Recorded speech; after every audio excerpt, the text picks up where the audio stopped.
Welcome to Stories, Soulwork, and Substack. I'm John Rinaldo, joined by my co-host, Kaz in the World. Each episode we share real stories, honest conversations that connect us through creativity and truth. Before we begin, please remember our discussions are based on personal experiences and not a substitute for professional advice. Now let's dive in.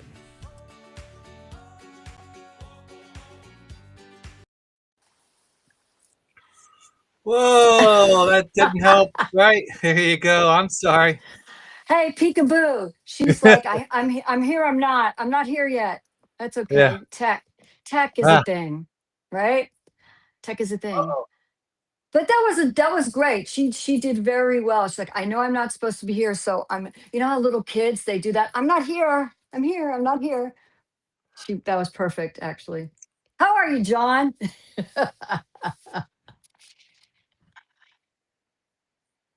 Oh, I'm sorry. I'm hearing double voices here. And now I fixed it. Okay, I figured Echo, out.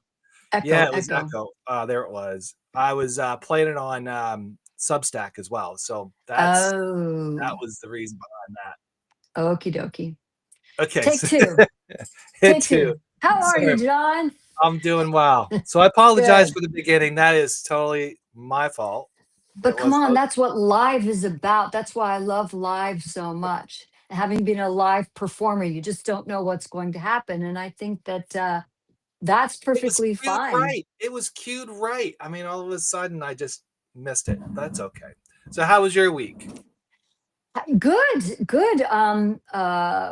Following up with my book, getting to the publisher, and starting on my next two books after that one. I just got completely inspired. So I'm really excited about that. My husband's daughter, who is a WNBA and NCAA or college basketball referee, one of the best in the world. She's been here, so I've been able to go to see a couple of games. I still don't completely understand basketball, and I try not to bug my husband because he was a referee too Right. early on, and that's how he got his daughter into it. But I'm like, I don't understand that foul. That doesn't look right. Wait a minute. I try not to drive him insane because the two of them know basketball backwards and forwards, inside and out, and I'm a baseball hockey gal. So it's been an education over the last 12 years, 13 years Yeah. to learn about basketball. But love it, love it. Only live sports though. I don't want to. I just can't watch it on television. Sorry to anybody who loves it on television. I'm glad that works for you because it's I Yeah. I hear you. and and you. Busy week. Very, very busy. But I got a new project that I'm working on, Ooh. and it's more of an historical content. Um, it was something that we so this a gentleman out of a journalist out of Montreal, Canada, and Ooh. we were talking about her heritage, and we happened to be like 30 miles of each other, and we started talking about the Second World War. We talked about what our family was doing. We're doing a little bit of preliminary research about how how it was occupied during the Second World War, and some of our relatives were fighting on the resistance. Oh. Yeah, because the Italian army, there was a lot of stuff going on, and in the midst of that, there was his family definitely, and I don't know mine, but I know there's a family member that was involved in the Jewish smuggling from northern Italy of the Italian Jews into Switzerland for safe haven. Mm. So what we're doing is we're talking about how we're going to put this together. Some of the discussions, like do we invite the do we invite the audience through the early documentations series and how this becomes out. And we're thinking about a couple things because he's also a producer and Oh, journalist producer, and he's done a lot of travel in the sense of CBC Canada. I think I can say that. of course. Yeah. So he's has some. Yeah. So he's got some. We got some interest to work through that, and we had our first kickoff meeting yesterday, and so now we're kind of like seeing how do we want to present this, and is it going to be so what I've done was I've reached out to my family members and asked them about any contents of you can share or whatever, and the idea is start doing a category of stories and see how this will pan out. We're we're going to obviously create a novel, um, but we don't know. It's not going to. We're going to try to make it more personable than factual historical content. So it's going to be based on history, and a lot of the stories will be personal stories from our families, and we're going to try to intertwine everybody into that. So don't know how it's going to work out. So that's the start of it. So But it's exciting to start out on a new yeah, project, isn't it? Yeah. yes. And the cool thing is we're looking at creating a documentary, a video, Mm. because we've figured out there's some things we can do. So yeah, we're just figuring out the story, the arc, how do we end, all that kind of stuff. How do we put people in place? And so we have to start. We've been emailing Italy. We've been emailing relatives. There's some other resources that we could go through here in the United States. So there's a lot of things that we're doing. So yeah, it's I interesting. It's an love interesting. Yeah. I love the history research, and especially with the family. My family gave me very little to go on other than I found out we originated from the UK, but I found out it's not just England. It's I also found out I'm Irish and I'm Welsh and there's French Right. in my background too. So I did all that digging, but I'm glad that I've discovered it. And you, with your Italian history and the resistance and everything, that's pretty huge. And I know how much you love history. So this is Right. right up your alley. Yeah, I wasn't aware of most of what was going on until now. So I got a couple. I got a couple emails out there, um, and he's got a couple emails out there. So we're the early start of this progress. Ooh, what happened to my? Oh, Hello. yeah. So something happened to my thing. I don't know what happened. Your okay, your feed, your Yeah, camera. it Wow. got sensitive all of a sudden. But Uh-oh. yeah, well, all right. Well, it is All what it right. is. Well, the universe said, I don't want you to talk about your project before it's ready. Stop talking about your project. Keep it quiet until it's ready. Oh, There, there it see? is. Oh no, I'm no. You know what it is? It's my laptop cover. That's what happened. Yeah. Ah. Yeah. So Okay. now are you on your laptop or on your phone? No, I'm on my webcam now. I think. Yeah, there it Ah, is. there we go. There's a He's certain place I back. can't. Yeah, there's a. It's I don't know what's going on. I've had problems with it for a couple days now. So yeah, technology. Hmm. So Wow. yeah, that's where we're at. We're still in early beginnings, and we're still laying out how we're going to present this. And so yeah, it's going to be an interesting ride. So yeah, that's been that, and selling land in Virginia. It's been kind of cool. Oh boy, Getting, you've and been getting so busy the last few and getting weeks. ready for Thanksgiving. The holidays. Woohoo, Thanksgiving, Christmas, New Year's. Yeah, Yeah, it comes fast and furious, I'm telling you, from here on out. Next thing we know, it yeah. will be the ball dropping 10, 9, 8, blah, blah, blah. So So we have a guest, right? yes, we do. Some people already saw her and probably know who she is. Do you want to kind of create like an introduction of her and things? Lynn Broderick. I'm really excited to talk to her today. She is a self professed health nut. Never hurts to be healthy. She's a Navy mom. Yay, my husband is retired from the Navy. And she also has been public in saying she gets a little nervous of speaking publicly, but she's come out publicly on saying she gets nervous. So I think that is a huge step forward. She's a really wonderful writer. She's been sharing some stuff on grief lately, which is really, really, I've been really touched about it. And it's kind of brought up some stuff for me Mhm. that I can relate to what she's saying, or feeling or experiencing. And that means a lot because we do what we do.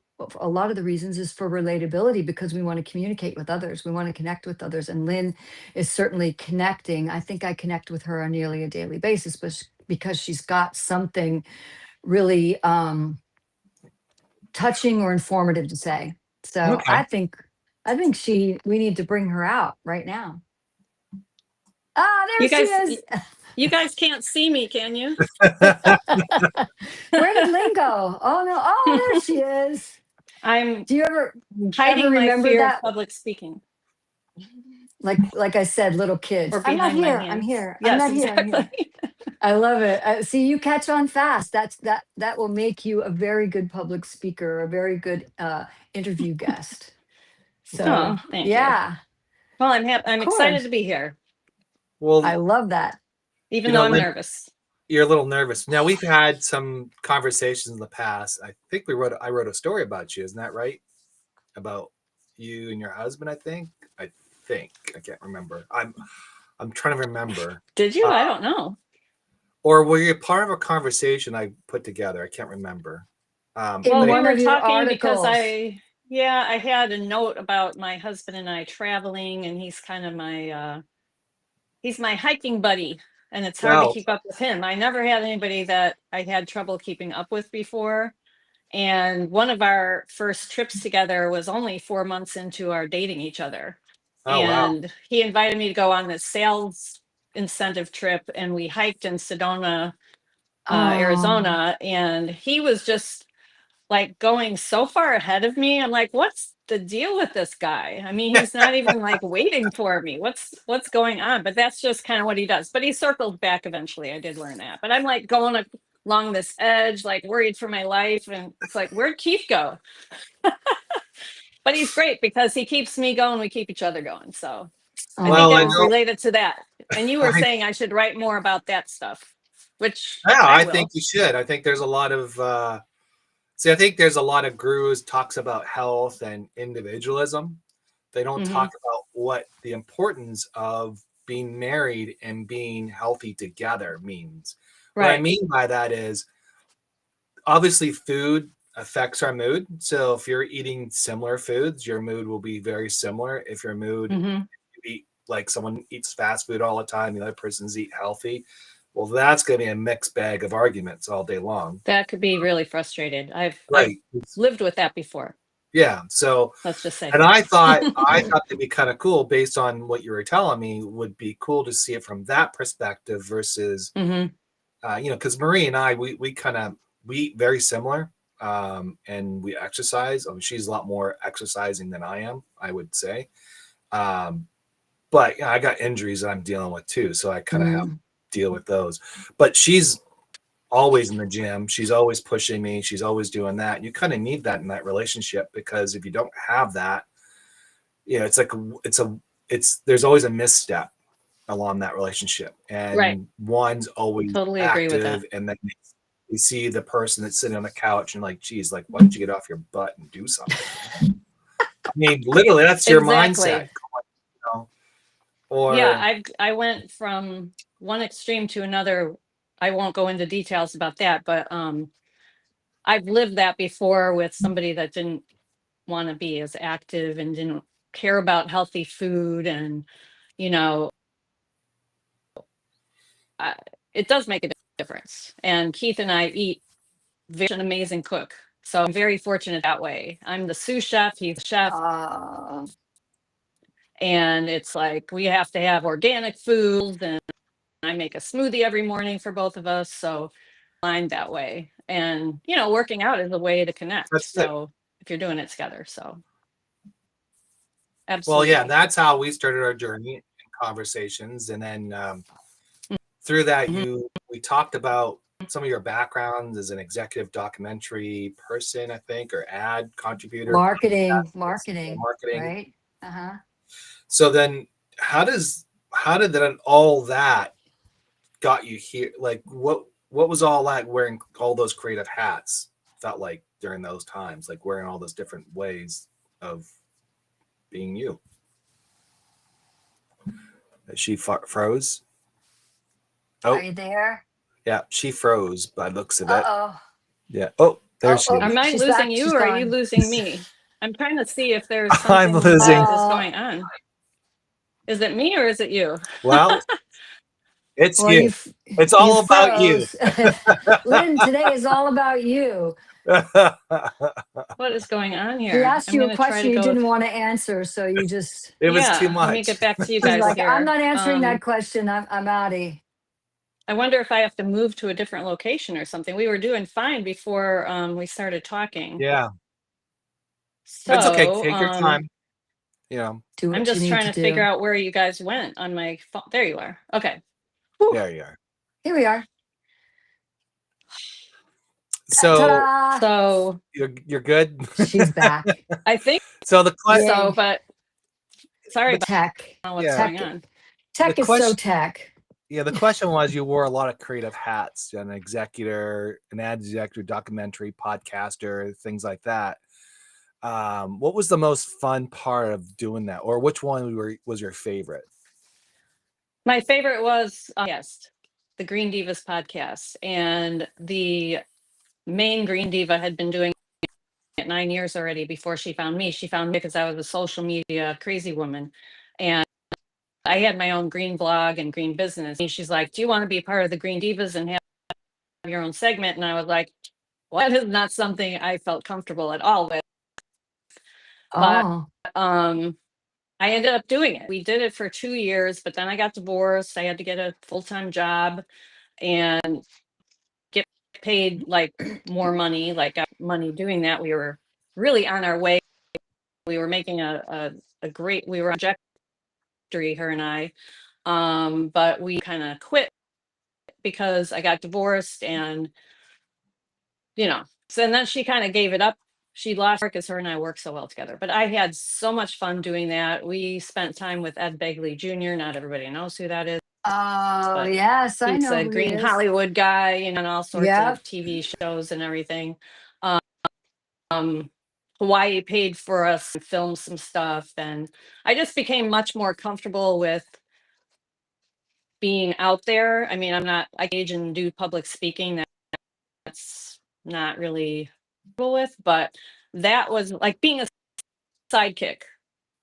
I found if I were to be standing next to somebody or sitting, I can't stand next to somebody on a stage, then I could probably handle that as well. We did do a panel together, her and I. So it gave me a lot of exposure and I got a lot of growth out of it too. And part of it was a lot of writing because we had to write about environmental news and we had all sorts of Mm. guests. And we even had Van Jones on our show at one point because Green organization. He's Wow. on he's a pretty man guy. So yeah, it was great. It was really great. And I was sad to leave and to work. I had to start at a much lower run than when I left because I was out of the traditional workforce for 16 years and different and just even getting back on that schedule of 9 to 5, I was like, oh my, there at 9 o'clock every day. And I just didn't felt so different. I could be my own person for 16 years and going back to that, even though I had 20 years of it before that, it was like a whole different world being thrown into a fishbowl and not knowing how to swim. So I got laid off during Mm. COVID and floundered for a bit, but my husband encouraged me to follow my passion. And it took me a few years, but I finally started writing again. So that's It's nice So having a supportive a partner, long isn't it? answer to whatever your question was. That's no, a Sorry. good question. it was a That good. was a good answer. I was just wondering about the divorce part. Like, it obviously it Mhm. stumped your creativity by the sounds of it, right? It kind of like, Yeah, I had my own green business when I was raising my son because I became really concerned about environmental issues and just, his world and clean water, clean air, all of these things. I actually developed an environmental awareness program for his school, printed all these very expensive water bottles, reusable water bottles for the school for people to purchase. And I ended up with a lot left. That's why I started the green business. But I didn't realize that until I got into this, and I had to do a presentation, which I totally flopped, and I cried all the way home. But I had to present to the PTO, and I'd never meeting. I wasn't part of it's the parent teacher organization, and I had to present my idea for having this environmental awareness program one day. And one of the women on the PTO, the treasurer, was actually an executive at PepsiCo. And was going to be talking about reusable water bottles because, of course, they're pushing bottled water. And she really gave me a hard time. And I crumbled. And then some of the people thought I was trying to manipulate the children. Yeah, shame on her. I think though. I'm breaking up again. Seriously. No, you're good. Yeah, so shame on her though. So I know. So I did all of that, and I'm creative in developing that. I got to pour myself into that program, and somebody I used to work with in marketing who was a creative designer, she came up with these cute little icons and my logo. It was called I Count for My Earth. And the blog that there, I never took it down. It's got I should probably take it down. But anyway, so I got tons of followers on Twitter, but I lost a lot of those, 2 of the accounts, because I don't have them, and I can't get them to talk to me about it. But anyway, yeah. So getting divorced, I had to put all of that burner, including the other thing that I did creatively was I actually did write a novel. It was a stack of paper, and I ended up losing it. That's a whole other story. That's a writer's nightmare to lose a manuscript like that. Yeah, that's a blow, I had it on a bunch of different floppy disks. It was before, and I have to write about it sometime because a lot of it was also shame. There was some shame involved in putting it to the side after I saved it on all these floppy disks, and then a couple of them got misplaced, and then I just gave up on it, on it altogether. So anyway, it works. So that's good. Yay. Yeah. We like that. I'm not working on it right now, but that's how I ended up at Substack. So I understand.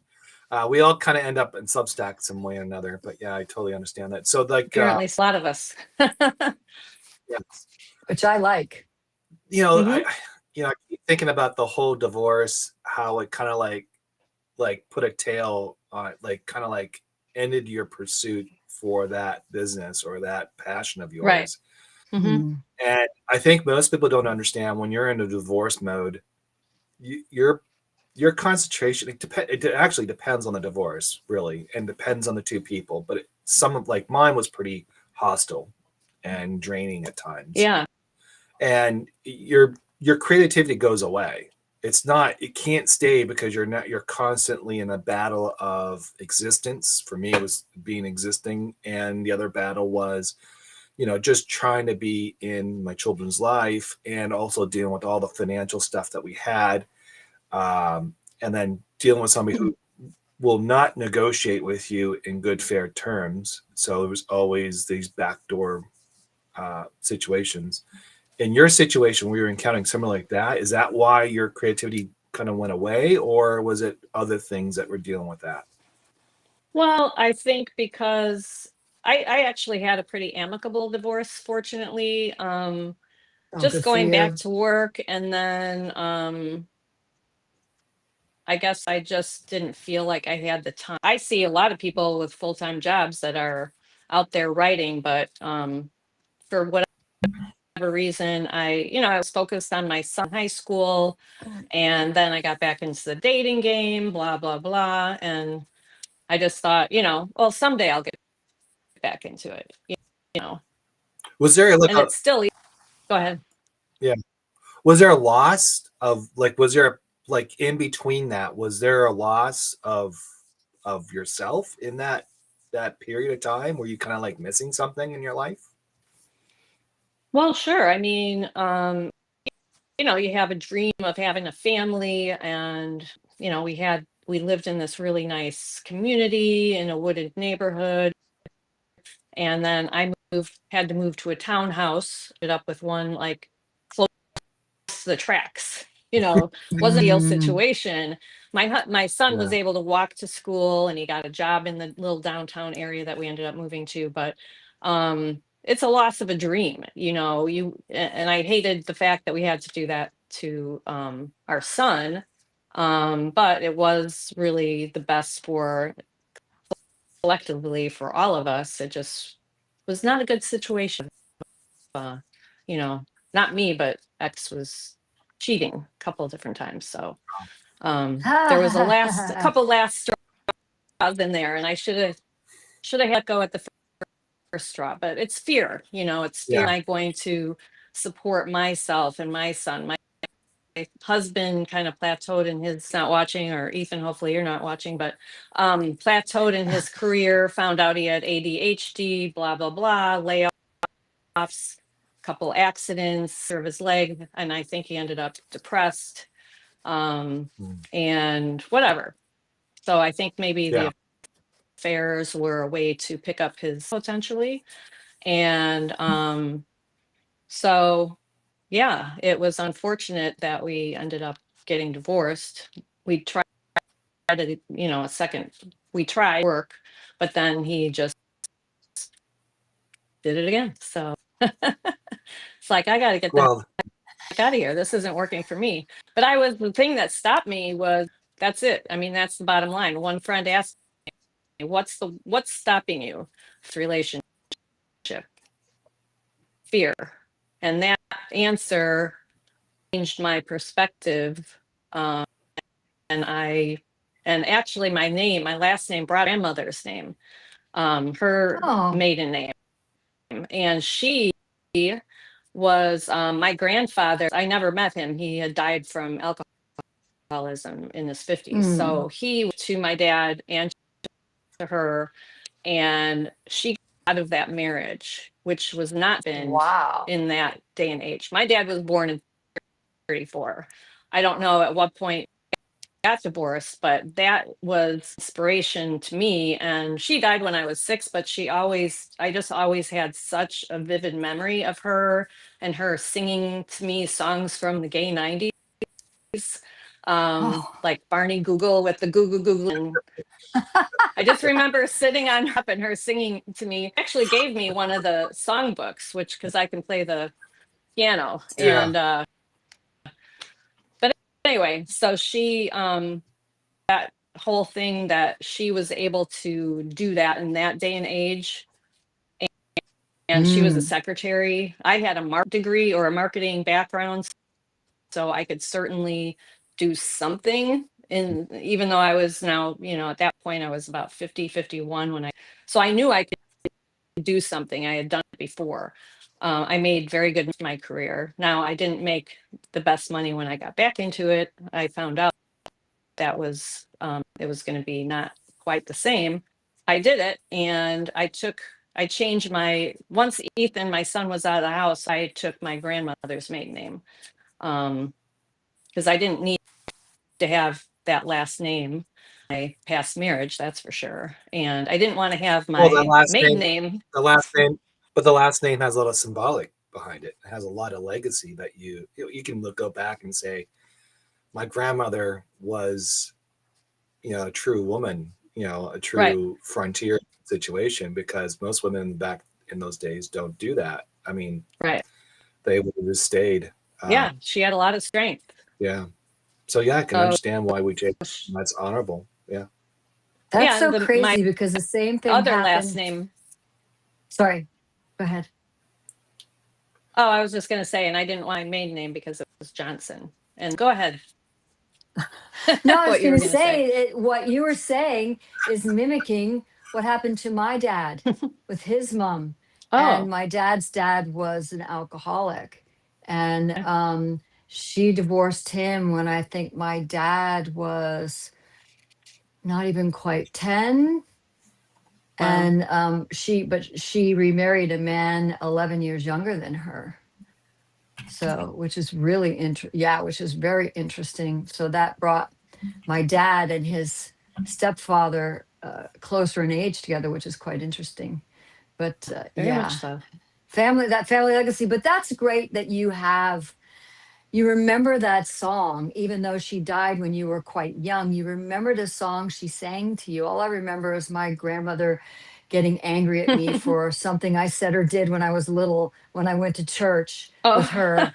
And she was the choir director, and she would let me sit on her piano bench. And one day she was directing, and I was maybe 5, and I stood up on the piano bench and started directing with her, and the whole oh, how congregation cute. just absolutely loved it. And she was so angry at me because she took it as I made fun of her, and that wasn't it at all. I was so proud Oh, of her man. because You're she just a was, performer at heart. That's why. that's it, and she may have been being the one who catapulted me, but instead she chastised me for it. But you know what, I still turned out okay. You sure did. Thank you, thank you. So Navy mom, wow. And says you Hmm. have the one Yes. son. So I'm a worrying Yeah, mom like too, me, I'm because, a one you son know, too. Mm-hmm. he, he just didn't want to, he wanted to go to a local community college. Well, actually in Wisconsin, where my niece also was going, but he's grades for that. And he Mm. originally wanted to join the Navy or the Marines. My current husband's friends was in the Navy, and he was able to talk him into going into the Navy instead of the Marines, because I was the Marines, that just sounds just too much. They're The tip pretty of the harsh from what I spear. Yeah, understand. my Yeah. husband calls it the tip of the spear. Yeah, and his son went into the Navy and then into the Coast Guard. So yeah, my husband's always talking to young people if they just don't really know what they want to do, and Hmm. encouraging them. Navy's great. If you could get into the Air Force and Navy are Sure. always Yeah. because they say, the Marines and the Navy are sleeping on the, muddy ground, and the Air Force has their clean white cots and everything. So, but yeah, Nice. that's great. Well, how long has he been in? He went in camp late 2009, Oh, okay. and right before COVID. So I had to go almost a whole year without seeing him because of, Oh, which oh, really sucked. I mean, that was just the worst. So he's been in California, lucky him. oh, Uh, wow. Good for Not good for him. me because now he never wants to move back here. I thought maybe he'd Oh, want to be back in Chicago one day, but he told me a couple of years ago, there's no reason for me to ever come back to Illinois. What is crazy? So that just breaks my heart right there. Sorry. yeah. I can, he's in You never California. know. You never know. California. You He's enjoying never it. know. He's enjoying the coast life. Yeah, well, yeah, It's he's going into expensive now. I lived in special California. training. God, it's terrible. Oh, He's got a one terribly bedroom. expensive. It's probably $3,000 a month. The Navy gives you a stipend to live off Yes. base, but no, Yes. still, it's not like he's making all this money, even with that, to, you've got other expenses, and it's crazy. It's Life. crazy how expensive it is. Who knows where he'll end up? Somewhere with, but he also loves the ocean. So we'll see what happens. And you're not leaving Go visit him. Chicago anytime soon. Yeah, there you go. No, my You're not leaving Chicago husband's, anytime soon. yeah, he's still working. He'll probably nothing, but he's got most of the clients are here, and yeah, we're gonna be here. And it's a matter of then what do you do? I don't know. Like, do I want to move away from my friends? We don't want to go somewhere hot. maybe the mountains, but then I'm a worrier. Have you noticed? I would worry about wildfires going to the West Coast, that kind of thing. So Mudslides, earthquakes. Oh my gosh. Yeah. exactly. I mean, we just have cold, Tons and I'm of not a fan of snow. that either. So, well, we haven't had that much late in the most recent years. Really? It's kind of Wow. so, yeah, it's kind of weird, but polar vortexes, that kind of thing. I'm not a Oh, fan. yeah, yeah, yeah. Least favorite time of the year. So we're stuck here for now. Got that right. You got that right. So, I don't know, should I ask this question? Yeah, I'm going to, and you could tell me you're not answering it. What do you think is behind? Well, you say you're a warrior. That might answer the question. Those of us who were, I was raised a people pleaser. I've finally gotten over that. Ergo, doing a podcast on social media, just setting myself up for people saying some garbage, but I can't care anymore. But um, you're doing so well, and I know you said public speaking was not something you considered you love to do. But you're so relaxed on camera, and I mean, unless you're really a Well, okay. great actor, you know. Well, I don't feel anxious right now, but I'm going to hate listening to myself afterwards and watching myself, because I did do another Substack live, and I felt afterwards, I was I like, saw oh, that. I No, you just, did a great job. I saw that. oh, so, Yeah. no, it's more the lead up. And I guess, I thought I would be more nervous with the live thing. And I did kind of freak out beforehand because my wasn't working. And I, then I was rushing around, and then I was trying to contact my internet provider because I have been having problems we have like an extender for our internet, and it hasn't been working right. And mhm. sometimes it's like my computer is not working, the internet's not working. So I was frantically trying to get it in before this, and and you don't know which one to pick. And then and then they'd say, well, you can just reach out and then click, they're gone. I didn't even talk to a live person. So I called them like 5 times. I'm like, I gotta get this taken care of before this thing, because it has only gotten worse like in the last few days. And why I waited till the last minute, I don't know. It was just like sweating, and I gotta put some makeup on, and then my circle light's not working. So that's kind of what happened. So I That is kind of my lead up is the whole, but my problem is standing on a stage with ah. by myself with people looking at me. So I did one public speaking thing, and that's the one thing that I wrote about, which is where the title, I think, of this came from, because I would pretty much rather die than try to do that ever again in my life. Oh Because no. when I'm Oh on a no. stage and people are looking at me, I feel like I'm going to faint, and I Oh start no. losing track of what I'm talking about. And I was even, I had clients when I was in marketing. So we do these presentations, but typically there'd be other people involved, like my boss or like being a sidekick. But if I'm the one doing it by myself, I start like basically freaking out. You're in the It's hot anxiety. seat. You feel like you're Yeah. in the hot seat. I get it. I get it. I get Hey, it. just Yeah. My FYI, what husband Tracy loves said. public speaking. Oh, well, Tracy Yeah. said you can move to San Diego. You got a friend there if you want to go. Okay. Oh, Tracy. So, There you go. You That's mean the Let's sweet. Tracy? yes, yes. Yeah, let's get unstuck, Tracy. Hi, Tracy. Woo! So, with that said, so public speaking is definitely a fear factor, and you don't want everyone to I be. don't necessarily to do it. There's really no reason that I should ever do it again. It was just kind of like one of those things. I was considered a green influencer back then before Mm, my divorce. Eye mm. rolling kind of green influencers, or any kind of influencer out there. You're like, oh, brother, eye roll. But I just happened to be, I just was known as like this green person there. So I got asked by um, a woman who's actually very influential in making connections. She actually wrote a book about connections, and she was working for a PR firm, and her boyfriend at the time was Fabio Cousteau, and he's into environmental things. And Yeah. somehow I don't remember exactly what it was as far as why I was invited to this particular thing.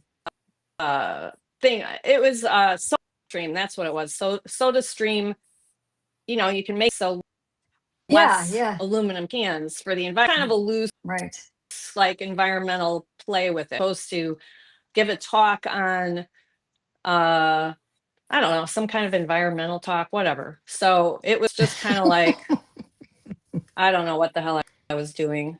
It was terrible. Yeah. And then I had to do a YouTube interview afterwards with maybe the Substack person, or not Substack, the stream person. And I just was like coming out of my mouth. I couldn't seem to control it. At one point, I know why celebrities take drugs. I was so nervous. It was so ridiculous. Well, I don't know that the night afterwards not to air it, because I knew it was terrible. I mean, even now, I don't know, getting a little flushed. Stand up could be in your future, because you are really funny. You know, the way you're looking at what goes on with you. I mean, you're just incredibly transparent, and you just say what you feel, and I love that. I absolutely love that, and it just comes out so funny. That could get me into trouble. Oh, well, yeah. Yeah. Okay. I want to switch gears, because this just came to me while you were talking of being an environmentalist. I'm presuming, since you're a health nut, that you still are concerned with, green and environment, et cetera, and so forth. What do you think? And you talked about, sorry, PepsiCo, you talked about them, and how do you feel about greenwashing, these corporations who are greenwashing? Are you familiar with that? Oh, yeah. Yeah. Well, I think that's terrible that they do it, because there's so many people that are not informed, so they're easily taken in by these claims that they're somehow, better for the environment. I can't even give an example, but I know I can name things that are terrible for the environment, like those little laundry pods, with like some kind of, I mean, God knows what's going on with those. But yeah, I mean, they're just trying to get on the bandwagon and get people to go along with, this product is greener somehow. So I would say I'm not a fan, for sure. Well, the funny thing about being green, when they say they're green, you go into the grocery store, everything's covered in plastic. Right.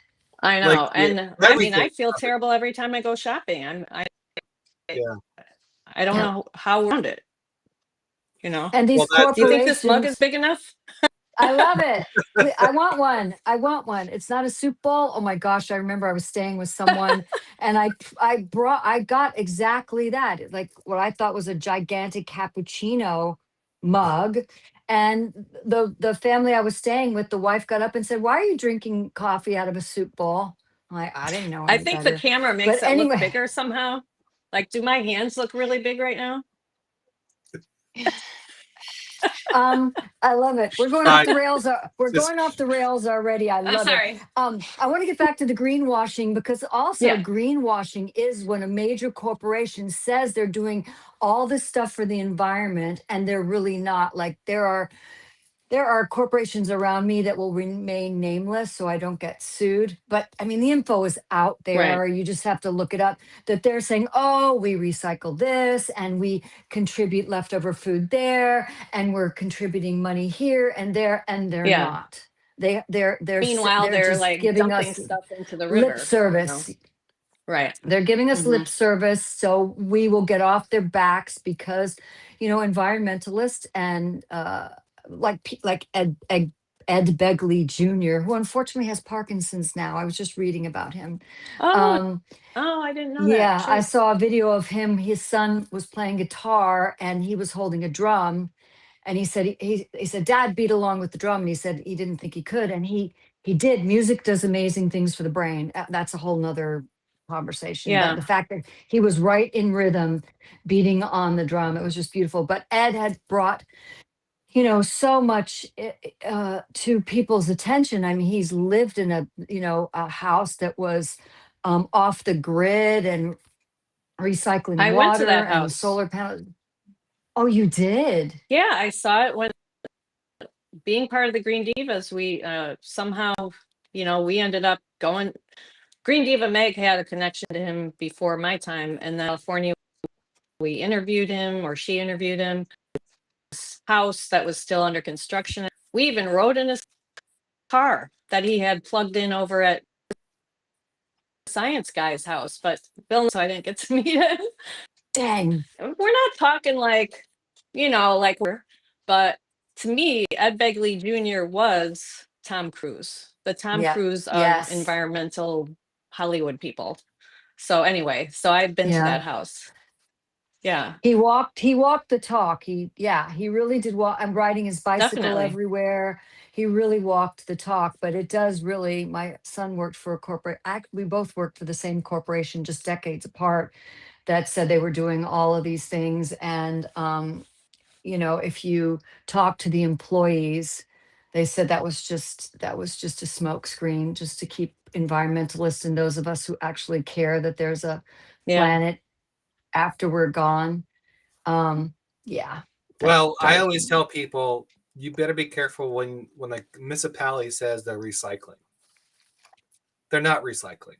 They're coal mingling. Mm. And if they're coal mingling, what happens is the cardboard becomes affected by whatever you dump on it. Yeah. Right. To do that properly, you have to separate everyone into their own categories. And what needs to be done is needs to be washed before it goes into the trash or into the bin. So that could be cans and things like that need to do that. Now I've tried to figure different ways to use detergents, and I'm kind of like, if you use a box, those little sheets, they're not the best. No, they're Even terrible. though you may disintegrate, there might be whatever. You got the jugs who basically they go into landfill and they just whatever, or they'll end up into the ocean into one of those big, huge garbage patches that are Yeah, about, the I think plastic gyres. there's Floating. six of them now in around the world, and that affects the fishes and things like that. So you have to be very Yeah. careful what you eat.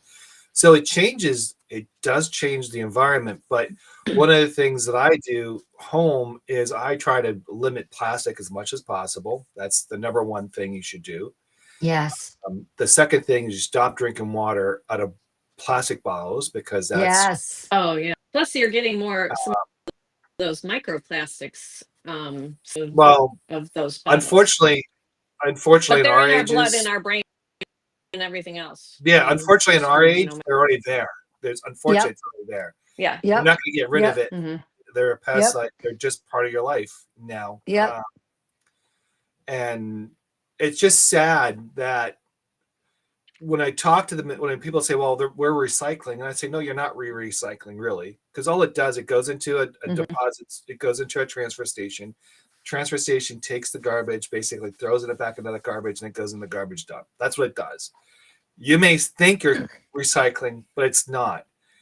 And someone said, well, why is that? I said, because you have the garbage industry is a big money maker thing. And and it costs money to do that. And so it goes back to the politicians and representatives. They're lying to you every single day, and nobody holds them accountable. Nobody's, because you think about it, it's going to cost money to do it properly.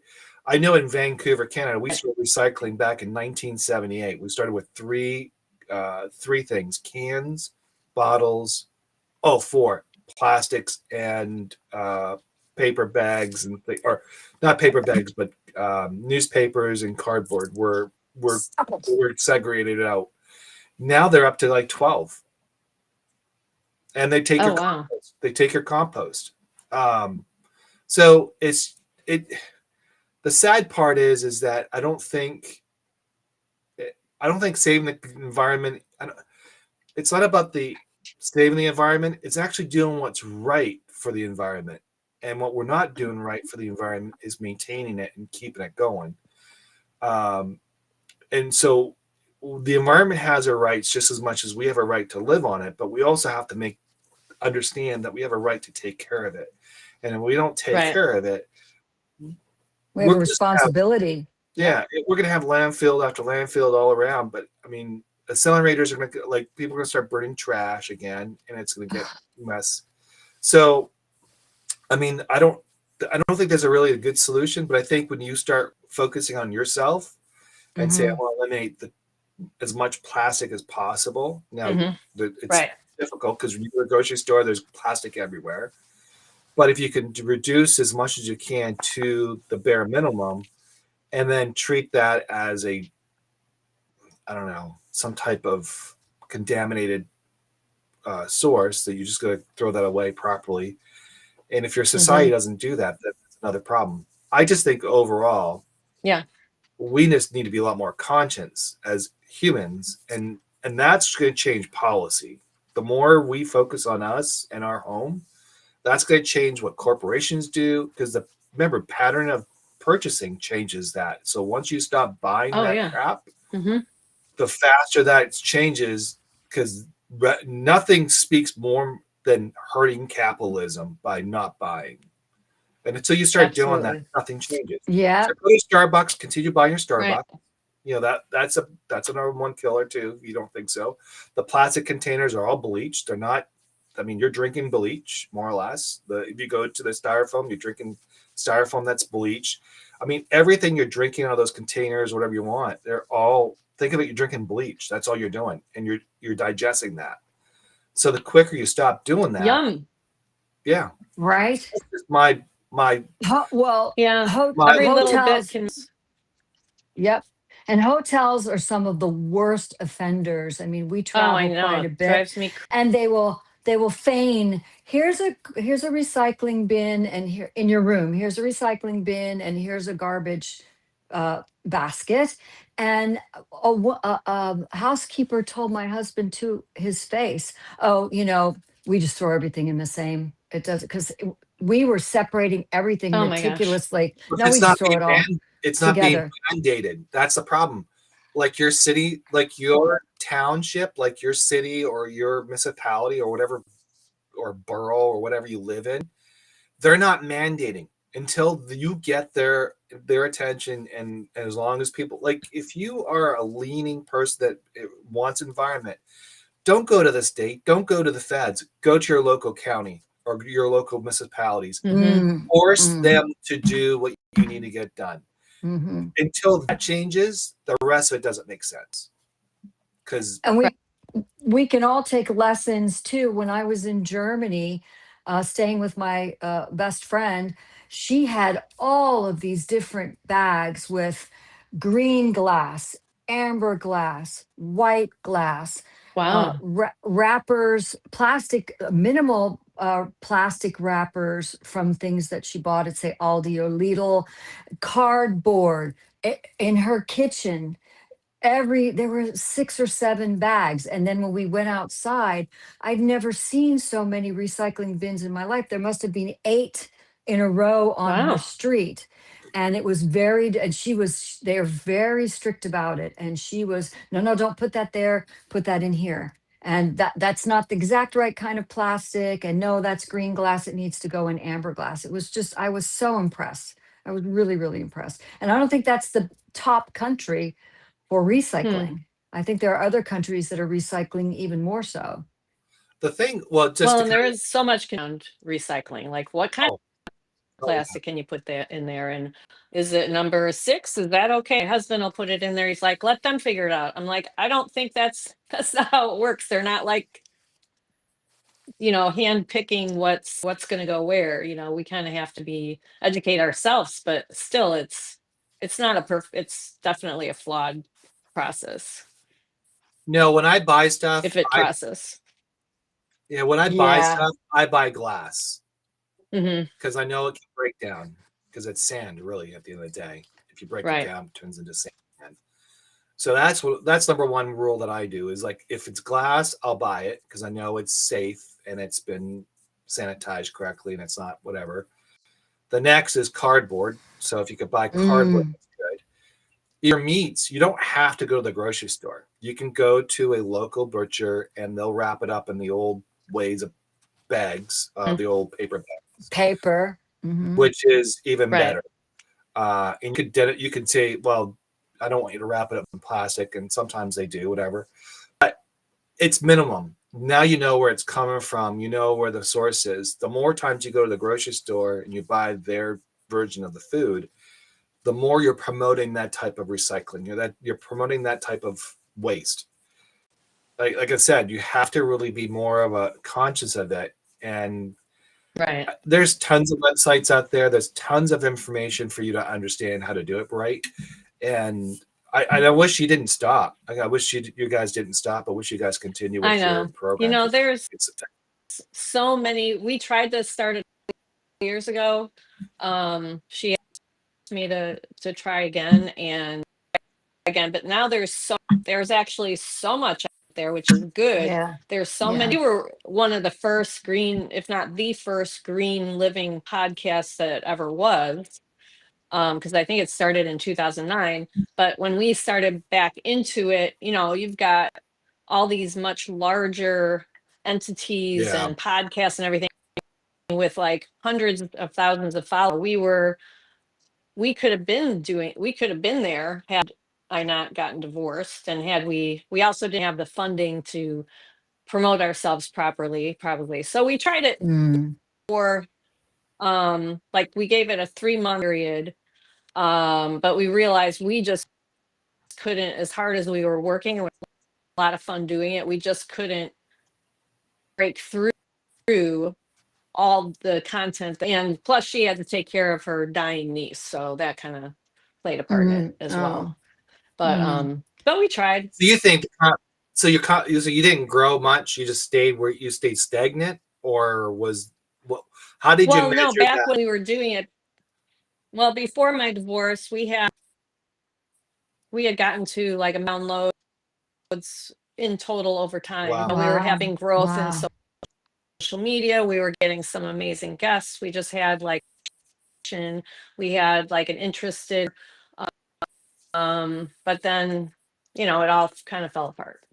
No, but when you went back I to mean- try it, Oh, but when you went back to try for Oh, 3 months, a couple what years was the measurement ago. of saying, okay, this is going to be successful or not? When was that? What was that? What gave Well, you that understanding that have like, we just weren't getting the downloads. We didn't even have to get like super like into the weeds with measuring.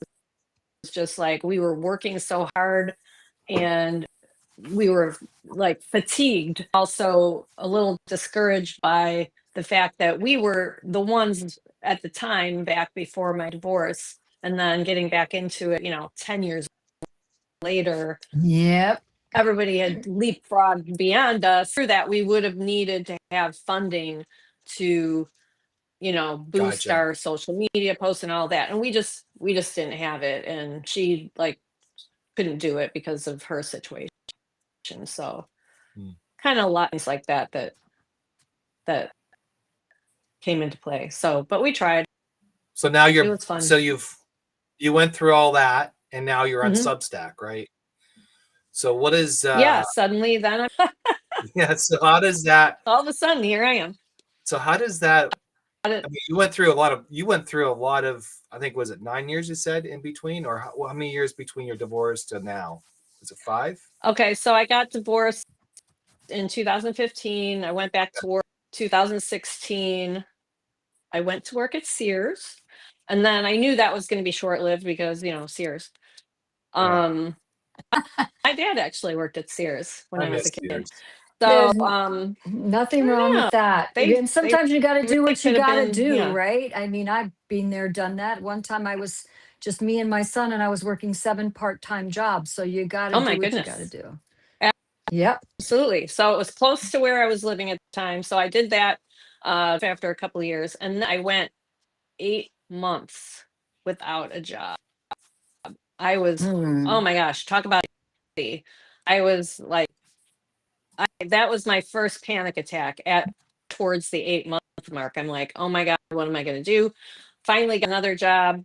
And then in 2020 during COVID, I wasn't part of the first layoff, but then I knew I was dating my husband at the time, and we were pretty serious, and I ended up moving in with him, and he said, I know about this part. I started a business during COVID because he works in the dental industry, and he could not get gloves to his clients because he works with us, and all the gloves were going to medical. And so I'm sitting looking for a job, and I could probably find gloves. Do my little, because I'm a research queen. Found some suppliers, and we ended up with a semi truck full of gloves delivered to our house, or his house. It wasn't my house at the time. So we went through buying all of his dentists with gloves, and I ended up paying some guy to do deliveries and all. Then I got scammed because COVID was full of scam artists. A couple different scams, in fact. One was $50,000 worth of delivered from a company in Miami. We even FaceTime them. They look like normal guys, and I did have this gut feeling, and I should always listen to my gut because it got me into this business. I'm like, we should go out there and just watch them load the truck just to make sure that everything's copacetic. No. So we got the gloves. I delivered, like one client got 25 cases of gloves, and I get a phone call like a week. These gloves had made our storage room smell like gasoline. What? Ooh. So it turns out these weren't nitrile gloves. They were a mix of things that dentists are not getting into their patients' mouths. So we had all these gloves in a storage facility, and also we purchased too many. I sold you, and I had over purchased disinfectant wipes because there was a that his clients were using. They couldn't get that anymore, so I had a solution. Then COVID ended, and I'm with all these gloves that were, these guys that sent us these gloves fell off the face of the earth. They were like, oh, we'll fix it. And then they weren't returning my calls. I was reaching out to one of the guy's wives on Facebook. I didn't know these people, but I'm his wife. Maybe she can make him come clean on this. Good for you. Because that was like so much money. And then I got scammed by some other person. And anyway, I had to shut that before. Then I was like, what am I doing with my life? My son had left for the Navy. I got laid off from the job.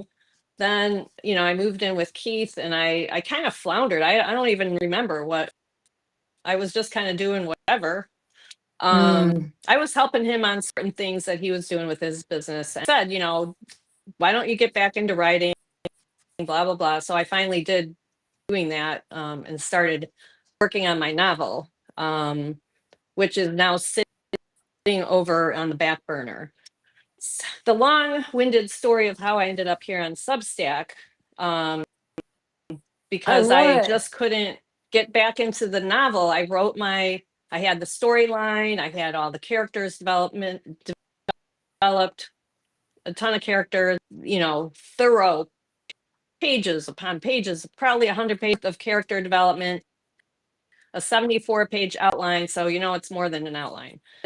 Things started happening with my dad and having a stroke, and then I'd kind of start writing, digging back into the novel again. Then just finally, when I'd get into it again, something else would happen. Oh, now he broke a hip. Then he's in rehab, and kind of had the dementia and everything. And then I'm ready to start again, and I start working on the novel again. Then he broke, and then he's in the nursing home. So I'm like, then 5 months I didn't even write at all. And okay, maybe I'll start it again.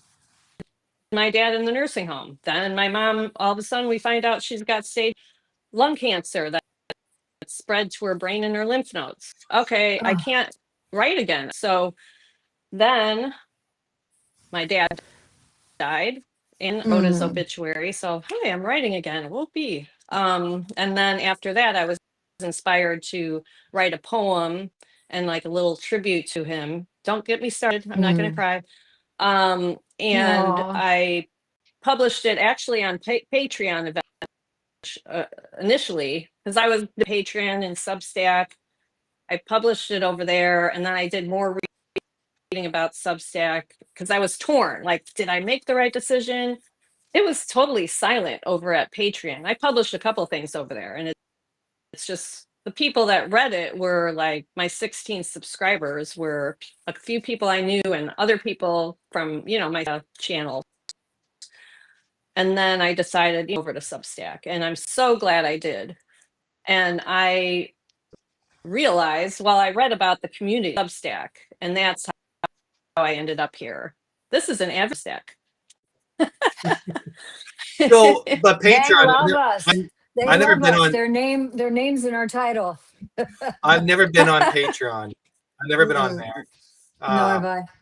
What's the platform like? Does it have like podcasts? Does it have notes? Does it You have all can that do kind of just stuff? about it doesn't have the social media aspect, but you can do anything creatively there. You can have a podcast, you can your art, all these things, and set up to get paid and all of that. But there isn't I didn't and I wasn't there to even know what more there might have been there, but I don't think it was this writing connections to other writers, and the notes is what Mm. how we find each other. It's kind of amazing. Mhm. And it's a community that I did not expect Mm. it to Mm. be at this level. I didn't know I'd be doing like a Substack live. I I knew about it, but I didn't think I would be doing one.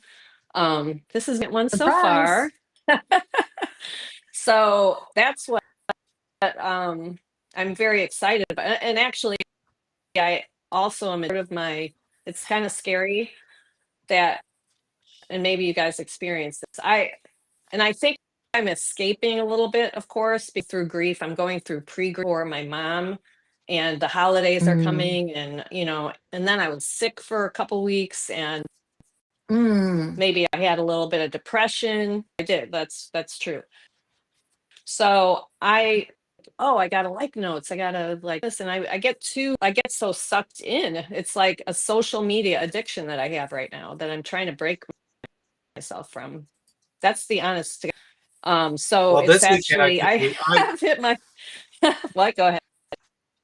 I said this weekend I took the weekend off. I only posted probably once or twice, and that was it.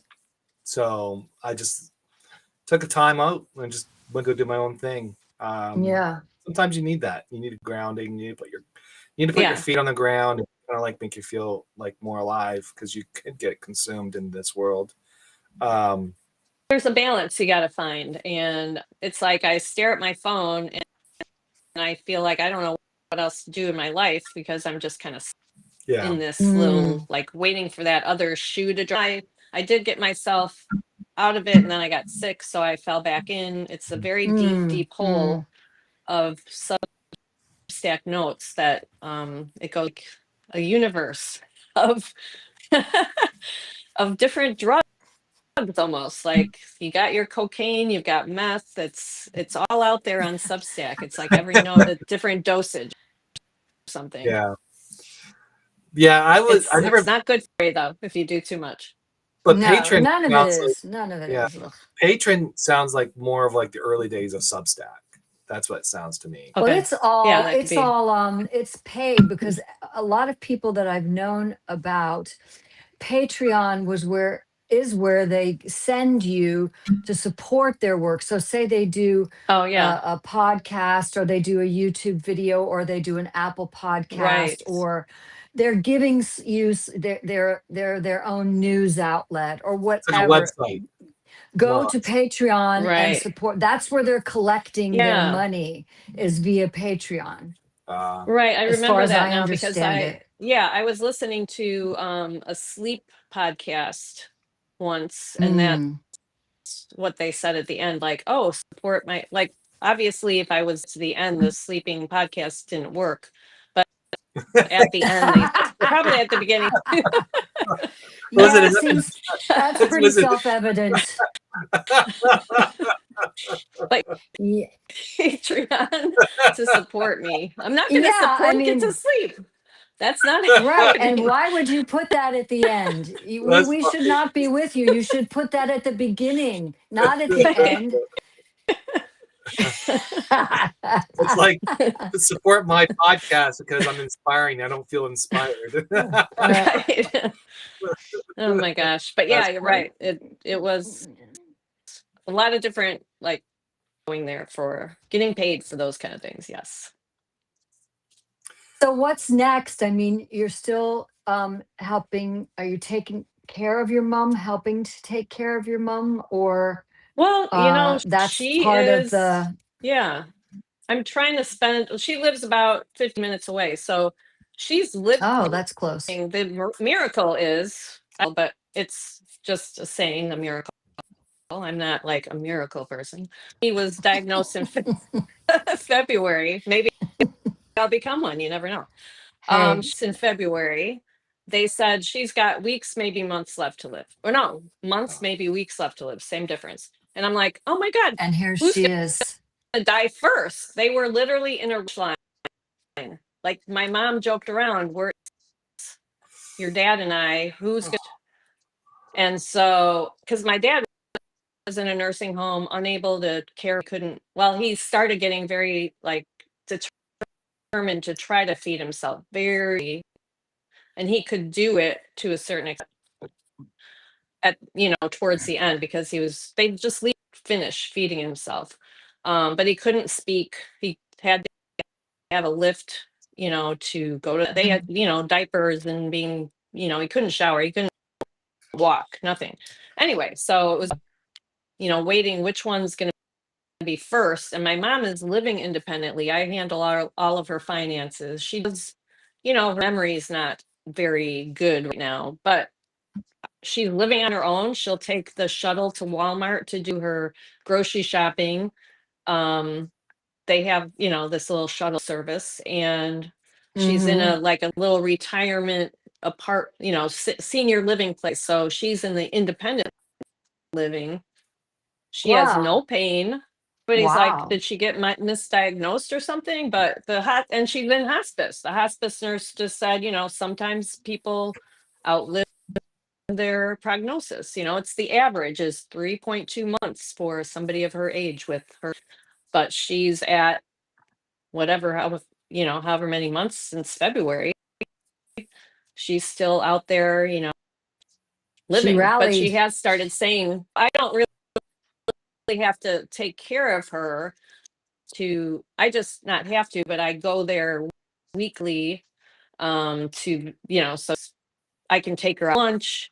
We're going to bring Oh. her some dinner. I'm the only sibling around. So I am the one that that's there for her.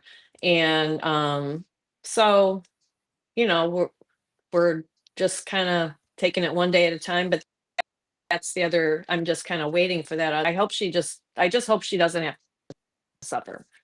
I don't want to have to witness that again enough, the first time around. So With your father. aging can't Do you feel you're none of kind of us are in a getting out of here alive. holding? I mean, Do you feel you're kind of in a holding pattern for your creativity in terms of, yeah. did you ever think about trying to recreate that novel that you lost, or you just, that's it, I'm going Oh, to the just go first on to no, something else? Yeah. that one's done. I've Just got let this it other go. one, and I'm on Substack to keep my creative muscle warm with the Mm-hmm. short form.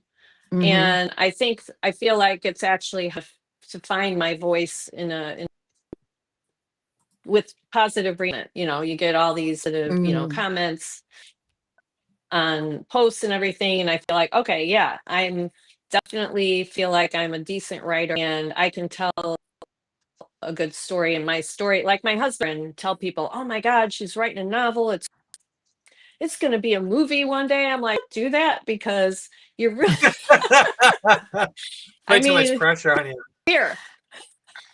So business cards with my little QR code on Oh, there. that's cool. And so if you Aw. want to tell people about me, send them to Substack. Here's some business cards. Right on. I appreciate the vote of confidence for sure. I love that he does that, but at the same, I don't even know if I mean, great. If you think that story, he thinks the story is the best thing ever, it's such a And now great you've got to story. live up to all his flattering comments. You've got to rise to the It'll be occasion. flips next year, 2026. Under pressure. Well, you never know, Exactly. because what You happens, never know what can happen. Absolutely. No. because there is people out there watching Substack. I tell the story. There was a group of kids. There were like 5 of them, and they created a production team, and they were influencers, and they weren't just influencers on their own. They were also influencer in the production. So sometimes they collaborate, and they'll use that as a collaboration, and then Okay. other times they would work on their own. And that collaboration partnership, Disney came in and bought that for millions of dollars. They're not working anymore, and they're not on YouTube Yeah, anymore I guess not. because they were told to be off. Oh. Yeah, They were told Disney has you sign an ironclad, and you can't. We buy this from you. We don't want to see your face. We don't want you to. Don't mention it. You've signed an NDA. Go away. Go away. Think of something else to do that does No not problem. relate to They're this at all. No, I mean they signed the Yeah. agreement. They took the money and ran. Wow. And so you're young. Think of something else. And that was like early 2000s. Nice. So what I'm saying okay. is that, don't ever think that something can never happen. Like there's a couple people on Substack, Right. got a couple publishers asking them to write something, and they're one of their books or something got bought out, and then they were now publish it. Like you never say never, because that's right. Well, I'm not saying it won't happen. I'm just like, It was like, just don't give me so much pressure. Let me do Yeah. it in my own time. I got it. So, so now you're creative live on Substack. You're doing all that. What's your schedule like? What are you posting? What is the stuff you're doing right now? Is it just like more memoirs, or is it just whatever you think that day? What is it you're writing more about? well, because 2 people that I've been connected to they have this thing in there. They have a perspective or a perception, I should say, of my writing, that there's strategy behind it. I don't know how there really isn't. It is kind of a mix. It's a mix of what inspires me today, or like the first thing I wrote was my dad. It was, it's not like a woe is me post whatsoever. It's actually was the reason I wrote it is because while he was dying, it was such as, not necessarily for me, but certain people, of how he was in this of not being able to feed himself, and the dementia and all these tangents he'd go on or whatever when he could speak. The poem is called "He Was Not His Final Days," because you do end up in that period of time of their decline, and seeing them diminish and diminish and diminish. And I putting together the obituary, and I was also in charge of the celebration, and it took me a while to actually do it, to look at those, to put together for the celebration of life. And that's what it was inspired by. While his whole life leading up to, he had great health until he was 88. I mean, there was nothing really that went wrong, other than he severed his thumb once. That's like the worst thing that really happened to him health wise. And so he had this great life, and got to have him in it. And he, my son got to spend time with him and my mom, all those years. And so it was really like he had this whole life of, and a really good life, this piece here is just like the end part that really sucked and it was terrible, but there was a lot more before that I like, here's what he was, so what was the question? I thought you were No, going to So say, that's how I started here, but you answered it. No, you answered it beautifully. You answered it beautifully. but Well, no, I, I mean, I as far as what I'm planning to do or what I'm doing, grief does pop into my posts. Like there was a song somebody told me about after reading that particular post, doing great, like, oh my gosh, I got this whole thing conquered, I feel not. I mean, I don't know why I'm not feeling more sad. And then this guy, Chris B. writes, I don't know if you've seen him out there. yeah, I know Crispy writes. Yeah. Yeah. So he told me about the song that the poem reminded him of. It's called Monsters, Me to Brace Yes, Myself. And I watched I that read it. on YouTube. And I saw that. wow, Yeah. that just brought me down like a number of levels, seeing that song. And I told my husband, playlist, I can never hear that song again in my entire life. But anyway, so that grief pops in. I'm going to write about grief, but I try to put in some of the more memoir stuff from my childhood that might bring a laugh, the person that's reading. And like the last post that I wrote was in collaboration that are experiencing grief through, the first of grief. Like this is my first holiday season. Jason McKenzie helps men with grief here on Substack. He does lives like I think every week, and he was writing about like he's year 3 from the death of his daughter, and he's like he still re-experiences first, like he's in the third year first, so which is not very comforting to me because I thought once I'm done with the first, I'm just gonna be done, I'm gonna be good. So we did that post together that just published on Sunday, but the one before that was about how we named our farm animals and then ate them. So that's more of a, I got a little read bit that more too. humor in it. Never 'Cause- name your farm animals. Never name them because eventually you're going to eat them. Oh my so, gosh, that's so I one of try the to mix things it up, so on your Substack, one of the things that Kaz and I try to do is we try to read somebody in the week ahead, and we talk about some of them. What is the one Substacker that you've really enjoyed their work and and you've got to know a little more better? Like, is there someone out there that that other people should start reading and touching base with? A couple really come to mind. Well, Chris B. Chris B. Writes.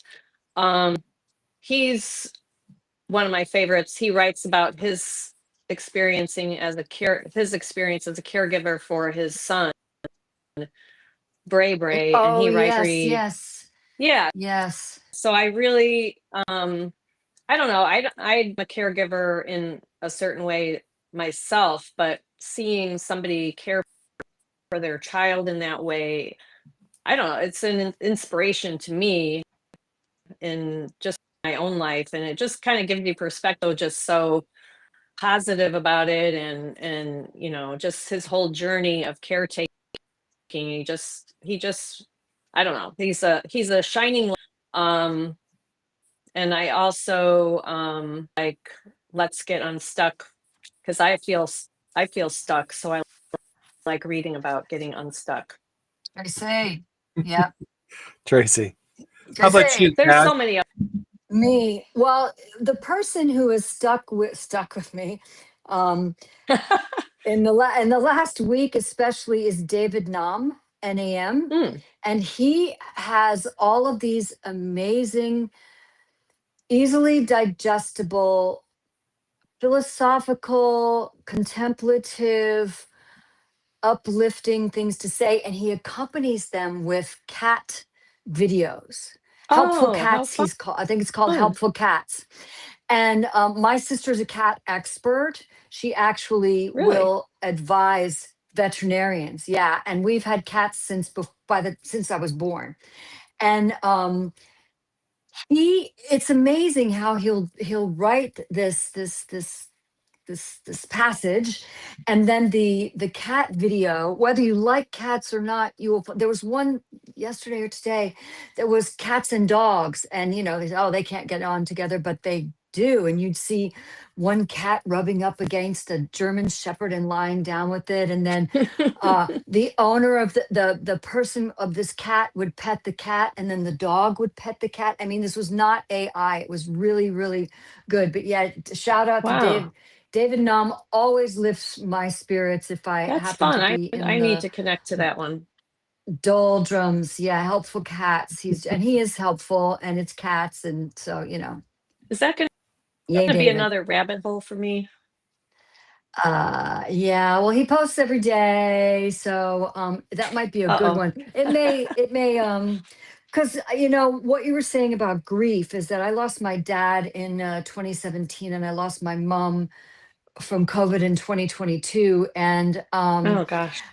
we had very complicated relationships. Love them nonetheless, but it was extremely complicated, and I didn't really deal with it until a year and a half ago, and Oh wow. it still comes in waves. Like I will not even be thinking about it. I will not be thinking about and then one of my grandparents passing, or my great grandmother, or one of my friends. I'm not I'm like I am I'm centered, and I'm I'm I'm resolved to what it is, and I keep them in my heart. But oh my gosh, I will read something that somebody wrote, and I'm just okay. Two steps Yeah. forward, one step back. That does leave me a step Hmm. ahead, but still, I think grief is just uh, for your whole life. There are just layers of it. For me, there are. Yeah. John. Gray. Oh yeah, Gray. Hi, She, Gray. I think, she is funny. Like she's on a road trip with her husband, and there was one point she put on a notes, but she's hysterical. I think she's a funny. Um, there was one point where they went down. They had a truck stop, or they had a stop. They're going to Virginia for whatever reason, and I think they're traveling, from what I can understand. And if I totally botch your story, Gray, I'm sorry. But the funny part is that she gets into this truck stop or a rest stop, and they're gonna do their business. And then as soon as they got back in the car, and she turns to him and just puts her hand on his shoulder and says, "Listen, for the last 30 minutes, you did nothing but nonstop talking." It's Oh, that was so funny. That was so funny. Like, shut for the next 30 STFU. minutes, could you just shut up for the next 30 minutes so I can get my points together? More or less, that was fun. Oh, that was so funny. Oh my gosh. She does have a great turn of That's great. phrase. She Yeah. absolutely has. And John, you posted, I mean, I love all the pictures you post, your paintings, the other things you design, but the Aurora Borealis was today or yesterday, last 24 hours. And I have yet to see it. And I'm just dying to see the Aurora Borealis. And it was just, it took my breath away. So thank you for that. I really Yeah, appreciate that. so I got to see the Northern Lights a couple times, and you can actually see them. Actually, I saw them all the way I down to missed Philly. it. I saw them all the way down to Philly one year, but you get to see them up in northern BC a lot of times, and Yes. it's just a quick story. So I was in Yellowknife, Yellowknife, and Very, very amount of, north. yeah, the amount of men ratio for women is probably down to like 1/10. Like it just Yes. Yes. really bad. So all you're doing is drinking and getting drunk, and that's what you do. And especially if you're working on the oil fields, because that's all you do, and you get tired and you're just getting beaten up, and you're just gonna have the weekend to kind of like go burn it off. And so I was wearing a cult shirt because I just saw the cults down in Vancouver. Oh my So gosh. Oh, I thought you Wow. said cult, like no cult. CULT. He The was, cult. yeah, they are called the Cult. cult. Yeah, the cult. Like The that's Oh, cult. okay. yeah. He Oh, it is wasn't the in a cult. cult. Okay. That's On the He's great. like, band, the yeah, cult. I'm in a cult. Just want to let you know. So you can No, stay no, away no, from me. no, I'm not in a that. No, cult. no. So anyways, I was up there wearing this t-shirt, and he was wearing this t-shirt called Piss Till 2, because we were in a bar called Piss Till 2. And just two drunk people said, hey, let's just switch shirts, because he liked my shirt, I liked his shirt, so I took his shirt, we just swapped. Yeah. Oh my God. But we were drunk. We had a lot of we You would had have a to lot of be. we had a lot of Yukon we had a lot of Yukon Jack. which that what is it is? not recommended, people. Oh, there's no way I could drink that. Yeah, so but then we decided to go see we got ourselves a 6-pack, and we drove to go see the Northern Lights, and we got into this big huge patch. It was so beautiful. And I'm sitting there really just like, wow, this is awesome. And you're kind of at that moment, you're wishing you're with somebody, significant to share, right? And I look at him and I said, trust me, buddy, nothing's going to happen on my end. And he goes, no, nothing's going to happen on my end either. I was like, okay, we're good. But that was like very romantic moment. And I'm like going, geez, that was kind of like, yeah, it's one of those things, when you see it, you just be like, you'll never forget it. It's always in picture. I was flying from Toronto to Vancouver on a red eye, and I got to see it from the northern part of Vancouver. Oh, that'd be so cool. You got, when you see it, it's just, I can't wait. My sister saw it in Alaska. I thought you were going to say, you drank all that Yukon Jack and you had a 6-pack and you saw these beautiful lights and then you puked. Well, I didn't say that didn't happen. That would have been I'm not saying that did not happen. So I'm just saying, oh God, we drank a lot that weekend. So yeah. Oh boy. So I want to go like Norway. I want to go that would be cool. Yeah, or Iceland. Have you seen the ones there? Red? Iceland too. Yep. Yes. Oh, red. But I've seen pictures. The sky is completely red. Well, and no filter. But it depends on the evening. It depends on the light. So it depends on the flares, really. So it's yeah. It's amazing. So where to after this, Lynn? You mean right after this? What's happening with your life? Yeah, the moment we're done, what do you do? Are you making dinner? Can we come over? So after this, people can find you obviously on Substack, and you and I are IG pals. That's nice. Lynn J. Broderick. I'm on Instagram. There, yes. And John is too. But those are pretty much the places. Yeah, that's it. Well, I'm also on YouTube, but on my Instagram and all, and I think it's Johnny POV. Johnny POV, which is really cool. Yeah, I just have to find you there. I just made my Instagram private. I'm like, stop with the bots, the guys looking for a hookup, the fake accounts. I just want my nice little curated group of people. Anybody can ask me to follow me, but I love my little Instagram family because it gets gnarly, to use an old California term, in Instagram. Just gnarly. And that's what I love about Substack. I never feel like I just never feel accosted, or that somebody has to just say something obnoxious just because you said the sky is blue and they're like, no, it's purple, just to be rude. But I don't get that. I know John has had a few instances on Substack, which you handled it with aplomb. You did a very beautiful job. Yeah, but it doesn't.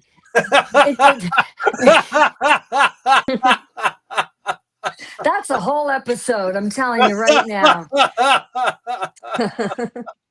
Well, oh my everything's part of the Russian front. Right? До свидания. Спасибо. До свидания. Yeah, well, is that it, guys? Well, yeah. I thought you got your spoon. You want to talk about your spoons? No, no, we discussed in the beginning. Oh yeah, we weren't on camera.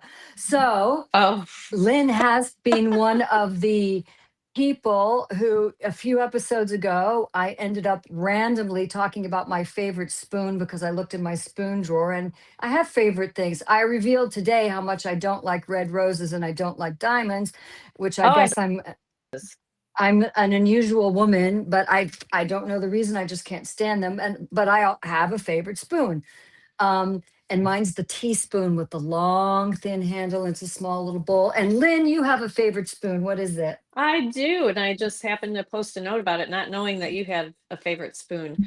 Mine is from after my divorce. I think my ex must have silverware, just your basic everyday silverware. So I ordered new like Oneida silverware, I guess. And I got this, and there was this one spoon, a little bit of a flattened top, and I was like, "Oh, damn, what's wrong with that spoon?" So I reached out, and they got.